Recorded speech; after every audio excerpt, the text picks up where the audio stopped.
Hey, c'est le retour de Snapchat, je me débrouille, je sais que tu l'attendais, je suis de retour, on va faire à manger.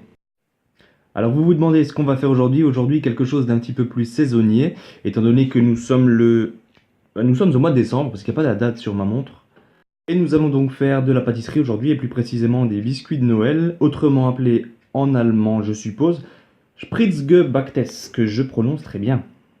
Tu auras donc besoin de 250 g de beurre, il n'y a pas besoin d'avoir une marguerite dessus. Tu as besoin de 250 g de sucre et d'un sachet de sucre vanillé, Alsa ou autre. De plus, tu auras besoin de 2 œufs, d'une dose aléatoire de poudre d'amande à ta guise et de 500 g de farine. Conseil d'utilisation, tu auras besoin au préalable d'un verre doseur, pas trop petit. Tu auras besoin d'un batteur, avec les petites hélices même, ça marche mieux, et d'un frigo. Alors si tu n'as pas de frigo, je te conseille vivement de revoir tes priorités et de ne pas passer ton temps à regarder mes vidéos, bien que ça me fasse plaisir, mais de te trouver un frigo. Donc tu te rappelles l'ordre dans lequel je t'ai donné les ingrédients tout à l'heure, je l'espère, tu es assidu. Tu prends ton petit batteur et on attaque.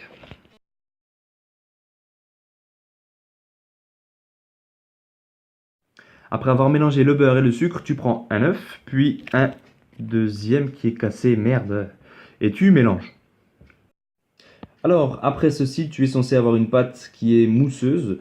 Tu vas rajouter ta poudre d'amande et c'est là que ça devient marrant. Je ne sais pas combien il faut en mettre.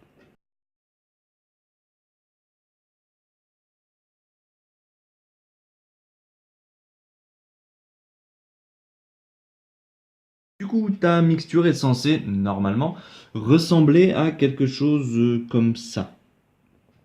Ça a l'air pas trop mal. Tu vas pouvoir vaquer à tes occupations pendant 12 heures. Tu fais ce que tu veux, ça ne me regarde absolument pas. Mais n'oublie pas de mettre ta pâte pendant 12 heures donc au frigo. Alors après cette période, tu vas préchauffer ton four, ou pour les chanceux, ton four 3000.